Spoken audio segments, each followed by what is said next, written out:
നമ്മൾ നമ്മുടെ സംസ്ഥാനത്തെ മാത്രമല്ല മറ്റെല്ലായിടത്തെയും കാര്യങ്ങൾ നമ്മൾ കാണും. അതിലൊക്കെയും ഭരണവർഗത്തിനെതിരായിട്ടുള്ള കാർഡുകൾ തന്നെയാണ് നീക്കം ചെയ്യപ്പെട്ടവരിൽ ഭൂരിഭാഗവും. നമ്മുടെ സംസ്ഥാനത്തേക്ക് വരുമ്പോൾ അത് വി ഡി സതീശനുമായി ബന്ധപ്പെട്ട കാർഡുകളാണ് കൂടുതൽ നീക്കം ചെയ്തിരിക്കുന്നത്. അതെതിരെയോ അനുകൂലിക്കുന്നവയോ ഉള്ളത് തുലോം തുച്ഛം, വളരെ കുറവ് മാത്രം. നമ്മുടെ മാത്രം രണ്ടെണ്ണേ ഉള്ളൂ. പക്ഷെ ബാക്കിയെല്ലാം വളരെ ഗൗരവമായിട്ടുള്ള ചില കാര്യങ്ങൾ പറയുന്ന, ചില ആക്ഷേപങ്ങൾ ഉന്നയിക്കുന്ന കാർഡുകളാണ് പോയിരിക്കുന്നത് എന്നുള്ളതാണ് ഇതിലെ പ്രധാനപ്പെട്ട കാര്യം. അപ്പോൾ അത് ഭരണവർഗ വിമർശനം ഉൾപ്പെടുന്ന വാർത്തകളും കാർഡുകളും നീക്കം ചെയ്തിരിക്കുന്നു. നമുക്ക് ഒറ്റവാക്കിൽ എന്തായാലും പറയുക തന്നെ ചെയ്യാം. അതങ്ങനെ സംഭവിച്ചിരിക്കുന്നു എന്നുള്ളതാണ്. ഇപ്പം ഞാൻ ആലോചിക്കുമ്പം കഴിഞ്ഞ സർക്കാരിൻ്റെ കാലത്ത്, പിണറായി സർക്കാരിൻ്റെ കാലത്ത് അദ്ദേഹം ഒരു കടക്ക് പുറത്ത് പറഞ്ഞതിൻ്റെ പേരിൽ മാത്രം അഭിപ്രായ സ്വാതന്ത്ര്യത്തിനും മാധ്യമ സ്വാതന്ത്ര്യത്തിനും വേണ്ടി വലിയ രീതിയിൽ മാധ്യമപ്രവർത്തകർക്കൊപ്പം അല്ലാത്തവർക്കൊപ്പവും നിലകൊള്ളുകയും കാര്യങ്ങൾ പറയുകയും ആ കാലത്തെ സർക്കാരിനെതിരെ അതിരൂക്ഷ വിമർശനങ്ങൾ അഴിച്ചുവിടുകയും ചെയ്ത് ഇവിടെ ഒരു ഏകാധിപതിയാണ് ഭരിക്കുന്നത് എന്ന തരത്തിലുള്ള കനത്ത വിമർശനങ്ങൾ ഉന്നയിച്ച ആളാണ് ഇന്നത്തെ മുഖ്യമന്ത്രിയായ വി ഡി സതീശൻ എന്നുള്ളതും. അത്രയധികം പ്രകടനപരതയായിരുന്നു ആ കാര്യത്തിൽ ഉണ്ടായിരുന്നത്. എന്നിട്ടോ അധികാരത്തിലെത്തിയപ്പോൾ എന്ത് ചെയ്തു? സമരഗേറ്റ് തുറക്കുന്നു, മീഡിയക്കാർക്ക് സെക്രട്ടേറിയറ്റിൽ പാസ്സില്ലാതെ പ്രവേശനം നൽകുന്നു. എന്തൊക്കെയായിരുന്നു പറഞ്ഞത്? മാധ്യമ സ്വാതന്ത്ര്യം ഈ സർക്കാർ പുനഃസ്ഥാപിക്കുന്നു, അഭിപ്രായ സ്വാതന്ത്ര്യം വീണ്ടും വരുന്നു. ഇങ്ങനെയായിരുന്നു അനുകൂലമായിട്ടുള്ള പോസ്റ്റുകളും അനുകൂലമായിട്ടുള്ള വർത്തമാനങ്ങളും ഉണ്ടായിരുന്നത്. ജനാധിപത്യം ഇവിടെ പുലർന്നു എന്ന നിലയ്ക്കൊക്കെ ആയിരുന്നു സംസാരിച്ചിരുന്നത്. കാരണം പഴയ സർക്കാരുമായി തട്ടിച്ചും അവർ ചെയ്ത പ്രവർത്തനങ്ങളെ റദ്ദ് ചെയ്തുകൊണ്ടുള്ള കാര്യങ്ങളാണല്ലോ ഈ സർക്കാർ ചെയ്തിരിക്കുന്നത്. എന്നിട്ട് ഇപ്പോൾ ആലോചിക്കുമ്പോഴോ നാടോടിക്കാട്ടിൽ തിലകം പെട്ടി തുറന്ന പോലെയായി. എവിടെ ഡോളർ എവിടെ എന്ന് ചോദിച്ച പോലെയാണ്. എവിടെ അഭിപ്രായ സ്വാതന്ത്ര്യം എവിടെ? എവിടെ മാധ്യമ സ്വാതന്ത്ര്യം എവിടെ എന്നല്ലേ നമ്മളിപ്പോൾ ചോദിക്കുക. അതിന് തുടക്കം ചില അനുരണനം ഇതിൻ്റെയൊക്കെ ബാക്കിയായിട്ട് അദ്ദേഹം തുടക്കം ചില സാധനങ്ങൾ തുടങ്ങി വെച്ചിരുന്നു. അന്ന് സമരഗേറ്റ് തുറന്നത് അങ്ങ് അടച്ചു, മീഡിയക്കാർക്ക് അങ്ങ് പാസ് ഏർപ്പെടുത്തി. ഇതൊക്കെ ലൈറ്റായിട്ട് ഇതിലൂടെ അങ്ങ് കയറിപ്പോണ്ടായിരുന്നു. നിങ്ങളുടെ എല്ലാ ചോദ്യങ്ങൾക്കും ഞാൻ ഇരുന്ന് തരും എന്ന് പറഞ്ഞ മുഖ്യമന്ത്രി പത്രസമ്മേളനത്തെത്തുമ്പോൾ മൈക്കൈഡി വെച്ച് വിലയിരുത്തിക്കൊണ്ട് കാര്യങ്ങൾ പറയുന്നു, പരിഹസിക്കുന്നു, പുച്ഛിക്കുന്നു, മാധ്യമപ്രവർത്തകരെ കുറ്റപ്പെടുത്തുന്നു. മാത്രവുമല്ല എൻ്റെ പത്രസമ്മേളനം കലക്കാൻ വന്നവരാണ് നിങ്ങളൊക്കെ എന്ന് പറഞ്ഞ് ആക്ഷേപിക്കുന്നു. കടക്ക് പുറത്ത് പറഞ്ഞില്ലെന്നേ ഉള്ളൂ, ബാക്കി എല്ലാ കാര്യങ്ങളും അദ്ദേഹം പറയുന്നുണ്ട്. എന്നെ കൊണ്ടൊന്നും പറയിപ്പിക്കരുത്, എന്നെ കൊണ്ട് ചോദിപ്പിക്കരുത്, ഇങ്ങനെയൊക്കെ ആയിരുന്നില്ലേ അദ്ദേഹത്തിൻ്റെ കാര്യങ്ങൾ ഇവിടെ ഉണ്ടായിരുന്നത്. അതുകൊണ്ടാണ് ഞാൻ ചോദിക്കുന്നത്, എവിടെയാണ് അഭിപ്രായ സ്വാതന്ത്ര്യം, എവിടെയാണ് മാധ്യമ സ്വാതന്ത്ര്യം എന്നുള്ളത്? അപ്പോൾ അതും കഴിഞ്ഞാണ് ഇപ്പോൾ ഡിജിറ്റലിലേക്ക് കാര്യങ്ങൾ എത്തിയിരിക്കുന്നത്. സോഷ്യൽ മീഡിയ നിയന്ത്രിക്കണം എന്നൊരു അഭിമുഖത്തിൽ പറയുകയും ചെയ്തു. അത് ഞാൻ അതിലേക്ക് വരാം. ഇന്ത്യ ടുഡേയിലായിരുന്നു അത് ഉണ്ടായിരുന്നത്. അപ്പോൾ അതും കഴിഞ്ഞിട്ടാണ് നിലവിൽ ഡിജിറ്റലിലേക്ക് കാര്യങ്ങൾ എത്തിയിരിക്കുന്നത്.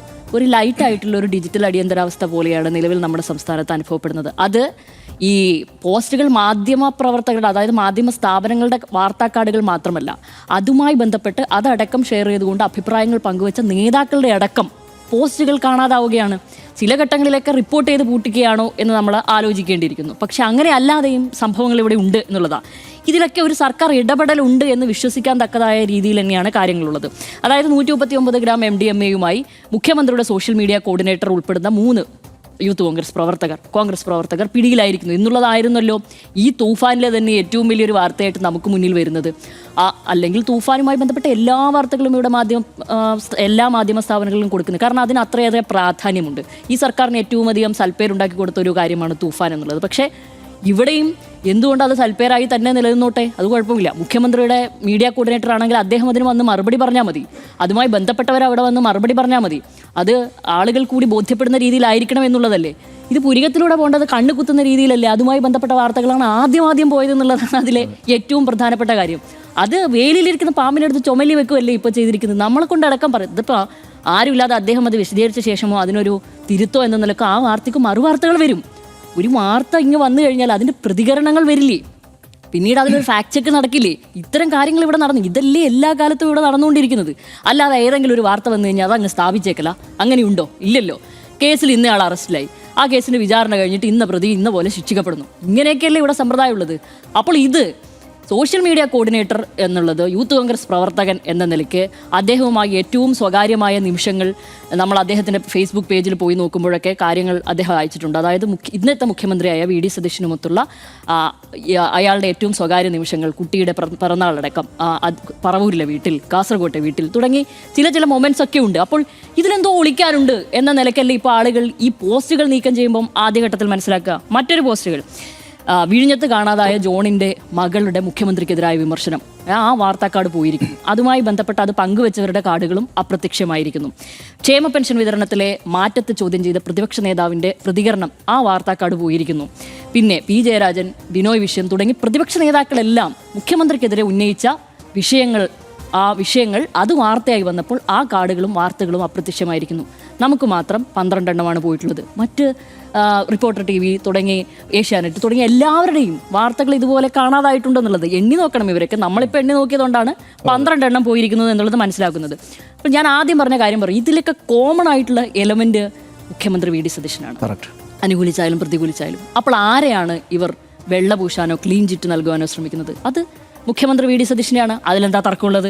അപ്പോൾ ഞാൻ പറയുകയാണ്, കഴിഞ്ഞ ദിവസമാണ് സോഷ്യൽ മീഡിയയിൽ നിയന്ത്രണം കൊണ്ടുവരുന്നതിനെ പറ്റി ഏറ്റവും അനുകൂലമായ ഒരു പ്രതികരണം അദ്ദേഹം ഇന്ത്യ ടുഡേക്ക് നൽകിയിരിക്കുന്നത്. അന്ന് അദ്ദേഹം പറഞ്ഞിരിക്കുന്നത് ഒരു സുപ്രീം കോടതി വിധിയുണ്ട്, അത് ഓർമ്മിപ്പിക്കുകയും ചെയ്തിരുന്നു. അതായത് സോഷ്യൽ മീഡിയ നിയന്ത്രിക്കുന്നത്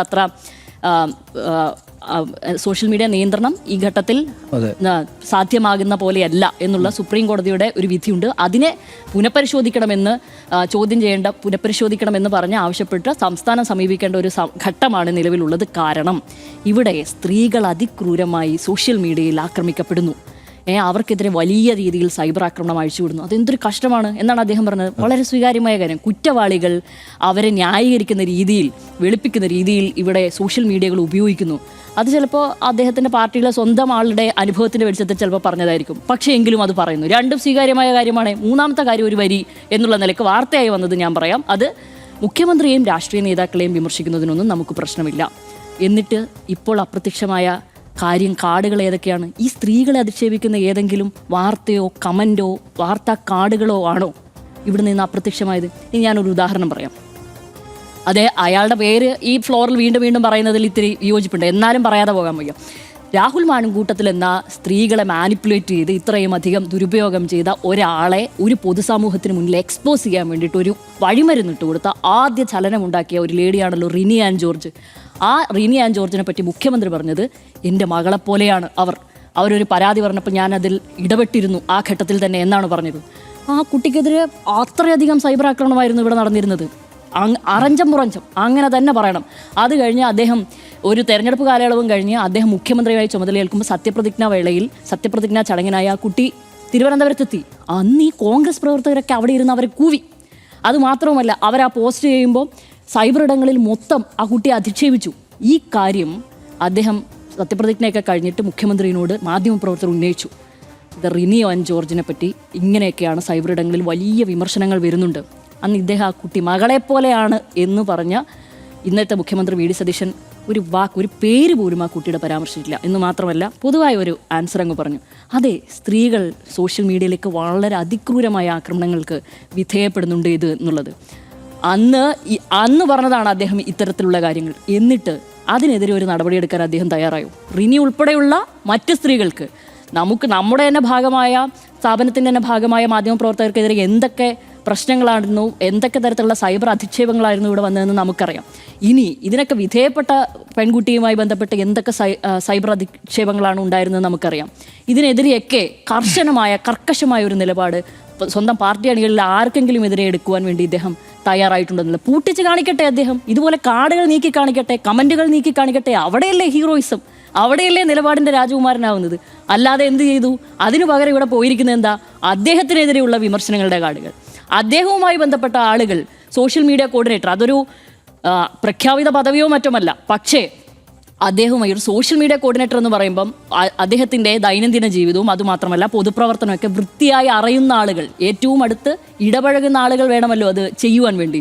അതായത് എൻ്റെ ഒരു സോഷ്യൽ മീഡിയ കൈകാര്യം ചെയ്യുവാൻ വേണ്ടി ആരെങ്കിലും ഏൽപ്പിക്കുന്നു എന്ന് വിചാരിക്കുക. അപ്പം ഞാൻ എന്താണ് ചെയ്യുന്നത്, ഞാൻ എവിടെ പോകുന്നു, എൻ്റെ ഡേ ടു ഡേ ലൈഫ് എന്താണെന്ന് അദ്ദേഹത്തിന് അറിയണം. എങ്കിലല്ലേ ഇത് പോസ്റ്റ് ചെയ്യാൻ പറ്റില്ല. എന്ന് വെച്ചാൽ എന്താ, നമ്മളുമായി നല്ല അടുപ്പം വേണം. അല്ലാതെ വേറെ ഏത് ഏജൻസിനെ ഏൽപ്പിച്ചു കഴിഞ്ഞാൽ പോലും നമ്മളുമായിട്ടൊരു ബന്ധം വേണ്ട, ഒരു ലിങ്ക് വേണ്ട ഇതിന്. അപ്പോൾ അങ്ങനെയുള്ള ഒരാളുടെമായി ബന്ധപ്പെട്ട ഒരു കേസും അതിൻ്റെ വിശദാംശവുമാണ് ഇവിടുന്ന് മാഞ്ഞു പോയിരിക്കുന്നത്, നീക്കിയിരിക്കുന്നത്. അല്ലാതെ നേരത്തെ പറഞ്ഞ സ്ത്രീകൾക്കെതിരെയുള്ള അതിക്രമങ്ങളോ ഇവരെ ചൂഷണം ചെയ്യുന്ന രീതിയിലുള്ള വാർത്തകളോ എന്ന് വേണ്ട ഈ കാർഡുകളോ ഈ കാര്യങ്ങളോ ഒന്നുമല്ല പോയിരിക്കുന്നത്. അദ്ദേഹത്തിനെതിരെയുള്ള വിമർശനങ്ങൾ മാത്രമാണ് ഈ ഘട്ടത്തിൽ പോയിരിക്കുന്നത്. എന്നിട്ട് മറ്റൊരു കാര്യം, ഇനിയിപ്പോൾ ഒരു ചാൻസാണ് ഇത്. നമ്മൾ ആദ്യം പറഞ്ഞ പോലെ പല കാര്യങ്ങൾ നടക്കുന്നുണ്ട്, പല സംസ്ഥാനത്ത് പോകുന്നുണ്ട് എന്നുള്ള കാര്യത്തിൽ ഇതൊരു ചാൻസാണ്. ഇനി മറ്റൊരു ചാൻസ് ഉള്ള കാര്യം എന്നുള്ളത്, ഇതിപ്പോൾ മെറ്റയ്ക്കെതിരെ ഓൾറെഡി നരേന്ദ്രമോദി സർക്കാർ ഒരു നീക്കം നടത്തിക്കഴിഞ്ഞു. അതായത് ഈ ജന്തർ മന്ദർ പ്രക്ഷോഭത്തിന് ശേഷം അദ്ദേഹത്തിനെതിരെ വന്ന റീലുകളടക്കം, വാർത്തകളടക്കം, പോസ്റ്റുകളടക്കം നീക്കം ചെയ്യാൻ വേണ്ടി മെറ്റയോട് ആവശ്യപ്പെട്ടതായി നമുക്കൊക്കെ അറിയാം.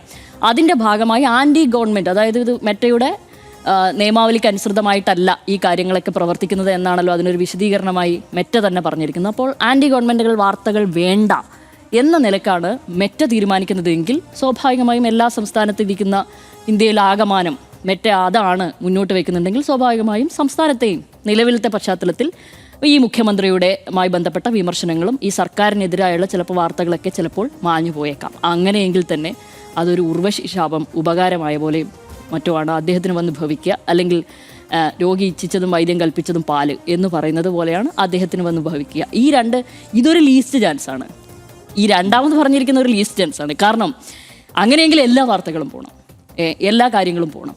നിലവിൽ പോയിരിക്കുന്നത് ഏറ്റവും വിമർശന വിധേയമായ, ഇപ്പോൾ എല്ലാവരും ഒരു മറുപടിക്ക് വേണ്ടി ഉറ്റുനോക്കുന്ന കാര്യങ്ങളാണ് ഇവിടെ നിന്നും പോയിരിക്കുന്നത്. അതിൽ ഏറ്റവും പ്രധാനപ്പെട്ടതാണ് ഇദ്ദേഹത്തിൻ്റെ സോഷ്യൽ മീഡിയ കോർഡിനേറ്റർ എന്ന് പറയപ്പെടുന്നയാൾ ഇപ്പോൾ MDMA കേസിൽ അറസ്റ്റിലായിരിക്കുന്നു. അതിൽ വലിയ രാഷ്ട്രീയ ആരോപണങ്ങൾ പ്രതിപക്ഷം ഉയർത്തുന്നു.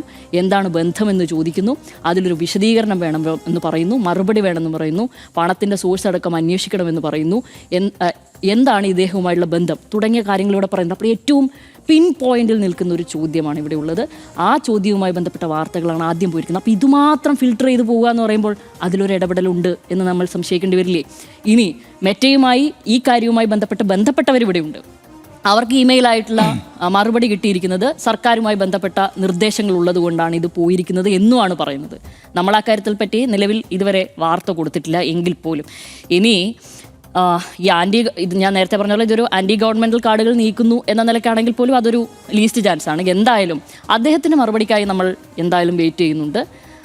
മിക്കവാറും ഞാനൊന്നും പറഞ്ഞില്ലേ രാമനാരായണ എന്നുപോലുള്ള ഒരു മറുപടിയുമായിട്ടാണ് വരിക എന്നാണ് ഞാൻ വിചാരിക്കുന്നത്.